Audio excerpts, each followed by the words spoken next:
What's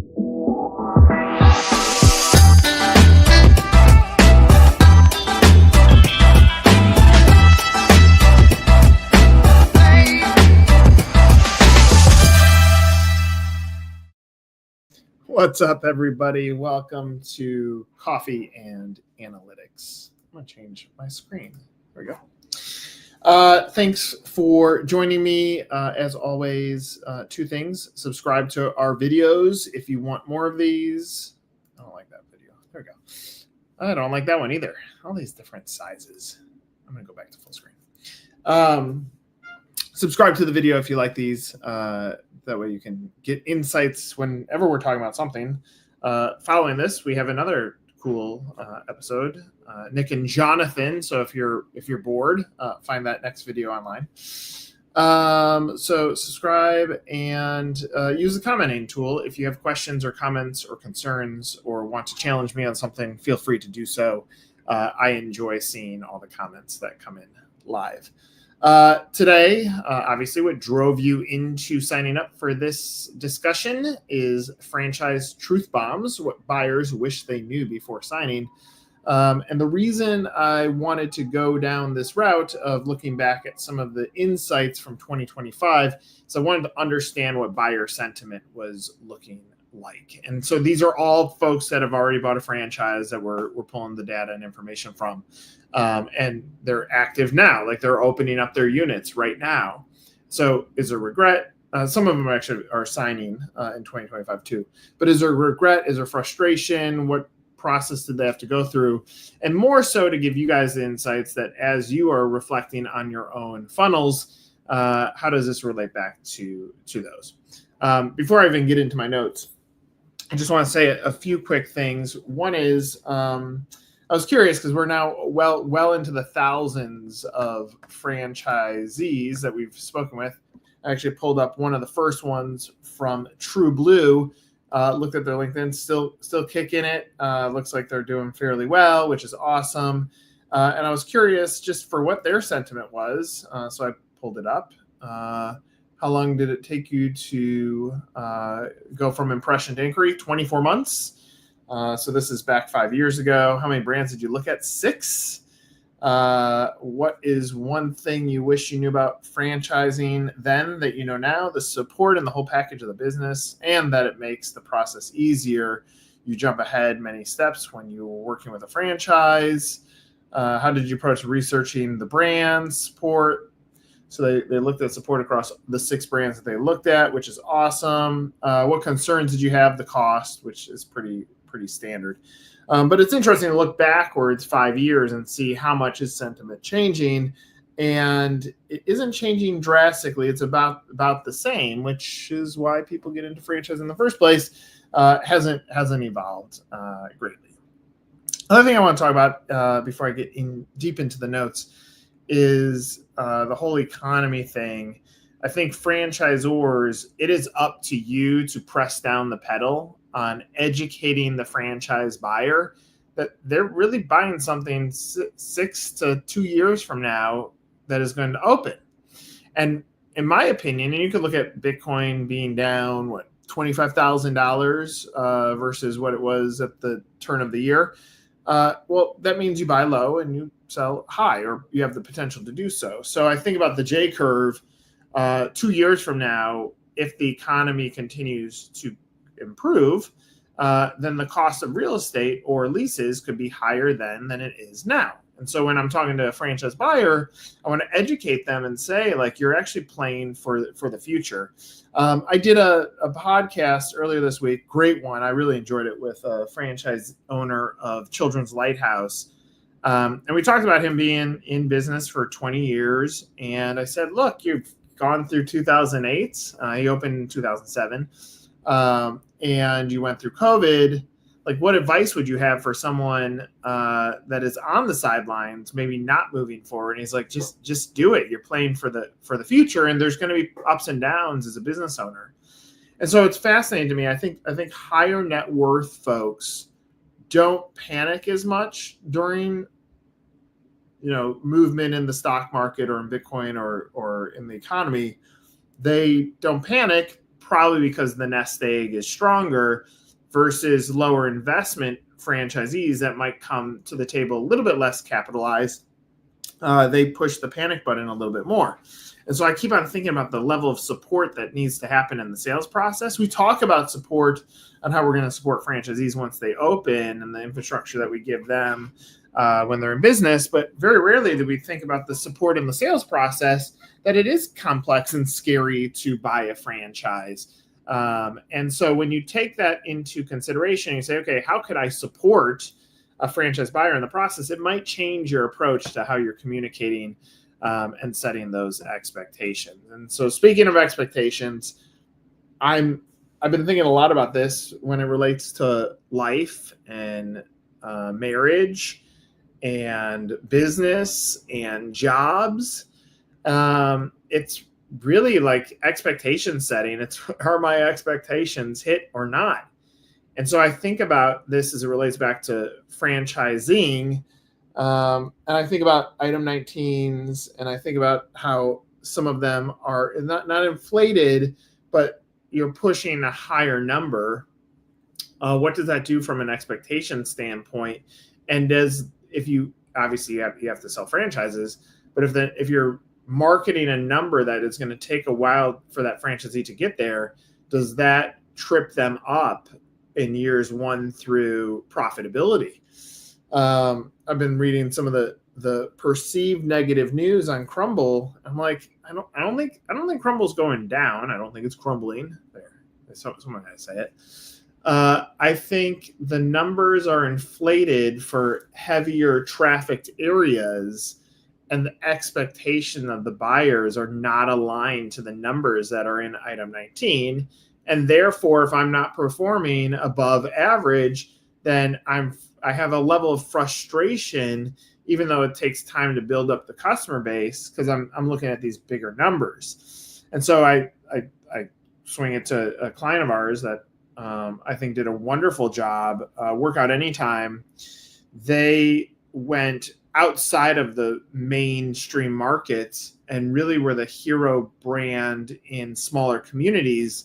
And therefore, every time they inch closer to a bigger market, the AUVs were protected. They actually went up, which was in line with the cost of operating the business. And so I think the item 19 has come a long way on setting expectations and giving franchisors the ability to answer how much can I make.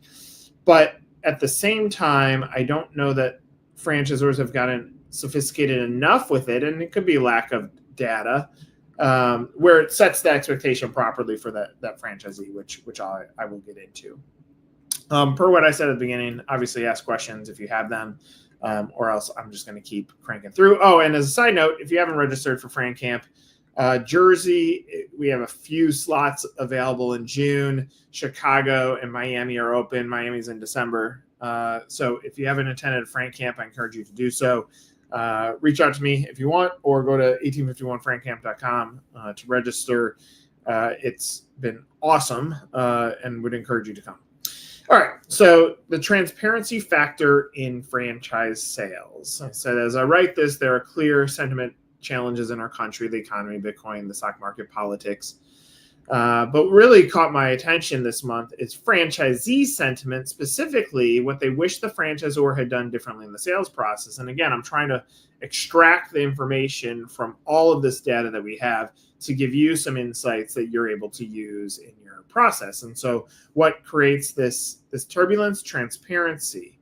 And so while sifting through marketing materials at the multi-unit franchise conference, I noticed there was a trend that I find potentially dangerous, and this is how franchisors are leveraging item 19. In my opinion, item 19 should serve as a data provider, not necessarily a marketing tool, and that's going to be the transformation that has to happen in the way that we use item 19. When it's over-marketed, transparency diminishes, and so does the franchisee's ability to gauge real success. If I were building an item 19, and I'll leave this up to my lawyer friends to combat if this is not the way that they would approach it, I'd focus on benchmarks that help buyers set up their pro forma and strategy. And here's what I would include.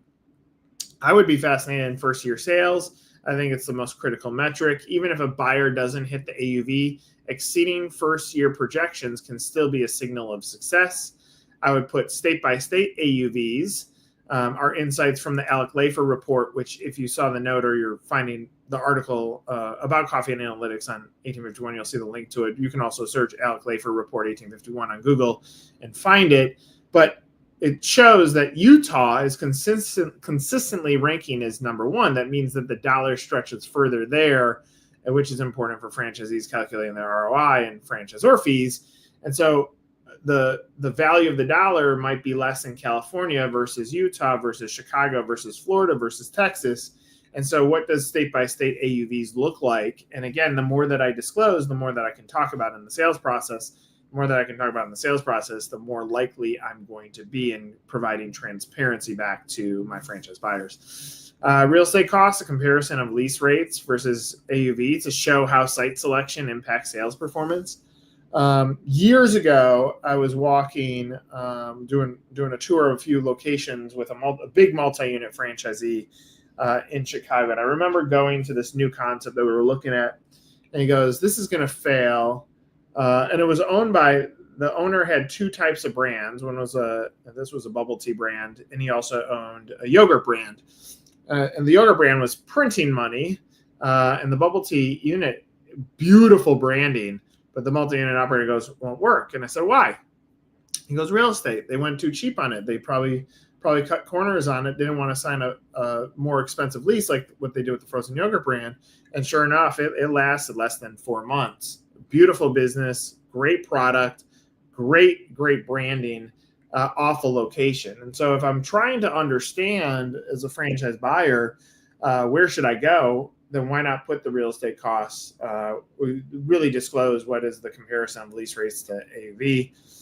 And then the crazies, benchmarks like value per seat in a restaurant or sales per hour to provide more actionable insights, again, to build these benchmarks. And all I'm saying is on item 19, it's an area of opportunity to create transparency. So that sets the tone for now. What was I curious in looking at? And I said, what franchisees wish they knew before signing? So I looked at 2025 franchisees and their sentiment. And these are buyers who have either signed or opened, what they're saying about transparency, emotions, and regrets post-purchase. And here's what stood out.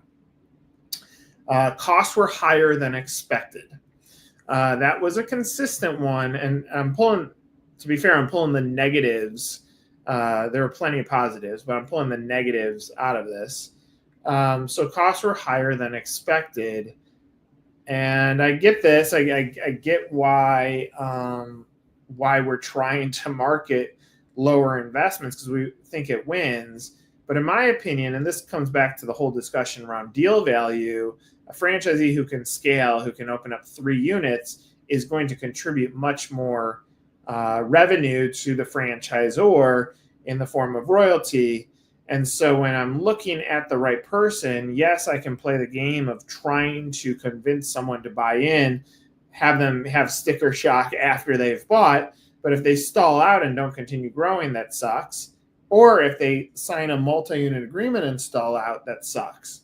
And so, like, if we're really trying to get to winning, and frankly, this is more on the CEOs of the world, to not pressure your sales teams to sell, incentivize them to develop.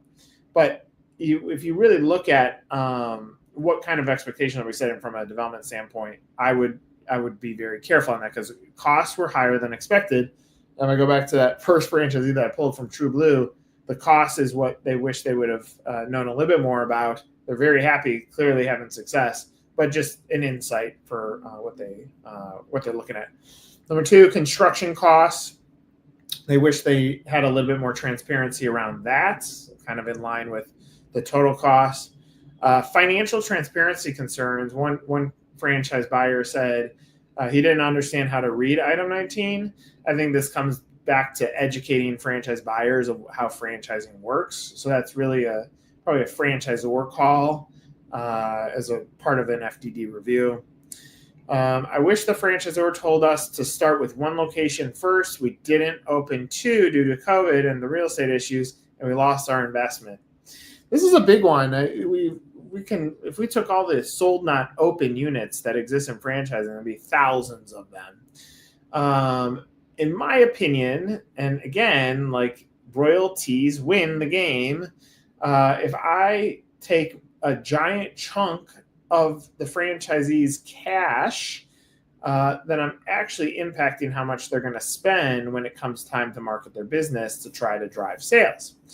And that's a big insight, because cash is king. And so if I tie it all up in fees and they don't spend on marketing, their average unit volume might decrease. And in this scenario, the poor franchisee didn't open up their second unit, failed on their development schedule, and lost the investment. Sentiment has now turned negative when it shouldn't have. So I know I'll be in the minority on this viewpoint. I like awarding one, giving them the first right of refusal on number two. I also like smaller deal awardings, let's say 3 max, because signings and openings, when a unit opens in a marketplace, it creates a ton of buzz.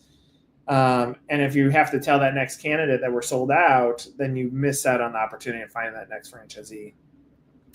Extra costs, including marketing, again, like that comes into really perfecting item 5 and 7, and saying like that range at the higher end goes above. We have a client right now, and I was talking to a candidate as a part of Growth Club a few weeks ago, and they said, well, your client's item 7 is higher than everybody else in the category.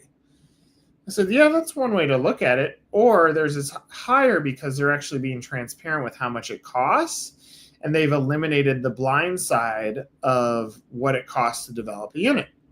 And so that's interesting from an insight, truth bombs.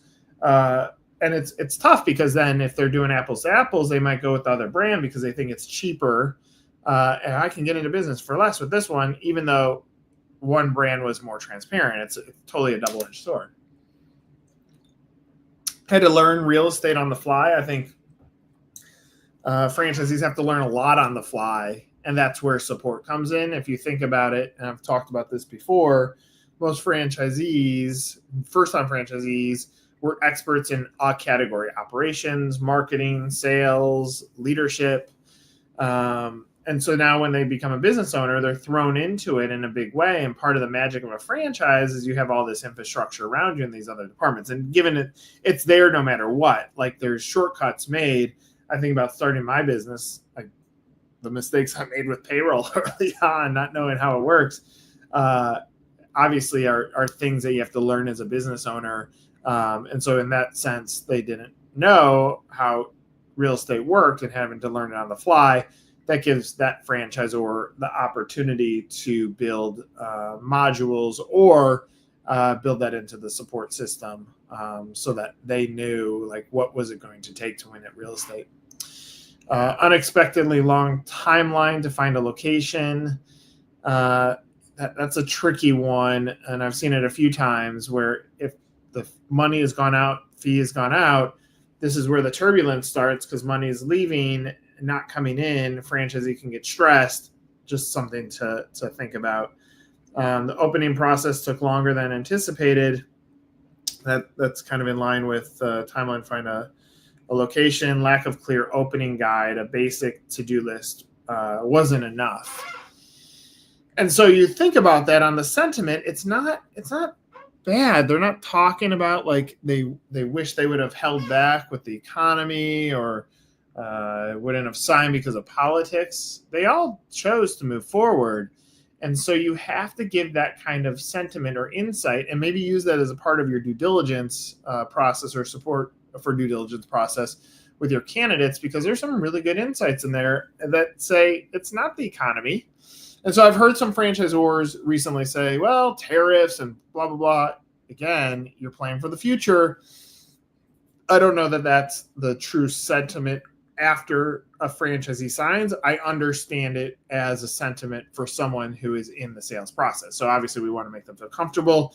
And if you have any franchisees that signed within the last 6 months, huge opportunity to do a webinar with them where you're able to ask them, like, how did you get over the edge? What made you actually have the ability to move forward? So to the solutions now to improve franchisee success when it comes to building these formulas. To address these concerns, franchisors must take a proactive approach, financial transparency, provide a detailed roadmap of costs, including contingency planning. What's the rainy day plan? Also comes into from operating capital. Construction and real estate support, offer preferred vendor pricing and real estate training program.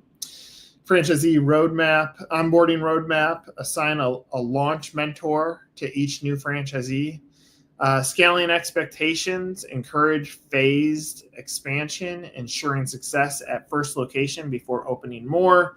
A clear opening process, develop a step-by-step digital playbook with structured coaching calls. So my take on transparency and franchise growth. I believe expectation setting is the fundamental difference between a successful scaling franchisee who maximizes royalties, pays us a lot, and a franchisee who struggles, stalls, and quits. Honestly, expectation setting isn't just critical in franchising, it applies to marriages, politics, business, and leadership. And if we really identify what is good and wrong and right, oftentimes it comes back to that. I expected to get my burger. I did not get my burger. I'm frustrated. I expected my spouse to be there for me in this tough time of need. They were not. They did not set the expectation. I'm frustrated. And so, or man, that blew my expectation. That burger was damn good. Positive expectations changes the degree of the reaction. And so if I'm going to leave you with anything this month, after looking at the sentiment, one, I get it from a sales position. I don't think tariffs and politics and economy are a sound excuse for not growing a brand this year. If you have good unit level economics, you have a great positioning, a why you, why now, you're deploying the budget, you will win this year. This is a year that creates winners. Franchising works opposite of the economy. And so you can see the turbulence. I put a LinkedIn post a few weeks ago. I said, hey, senior care brands, wake up. The health department just had all these layoffs. Tremendous opportunity to get in front of those folks and show them a pathway into business. So you want to have a good year this year? You can, and I'm seeing it. I'm seeing some really big wins. We're working with a high investment franchisor, a multi-brand franchisor, both high investments. They're having record sales years. These are new blood coming into the system. And so it's expectation setting. You expect to struggle, you're probably going to struggle. You expect to win, you're going to win. So play to win. Don't play not to lose. Set the expectations clearly in the sales process. Be transparent with your candidates. It will move them through your funnel faster. And when they get through, and when I go and do due diligence, there we go. And I say, hey, would you do this again? They say, absolutely. So get better at setting expectations. Do it tonight. Set an expectation with your kid, your wife, your husband. Set an expectation, live up to it, exceed that expectation, and watch what happens. But you'll be happy with it. Thanks for watching another episode of Coffee and Analytics. This was Franchise Truth Bombs. Look forward to talking to you in a month. Be sure to share, like, subscribe, do all those things that you're supposed to do with YouTube videos. I appreciate you watching.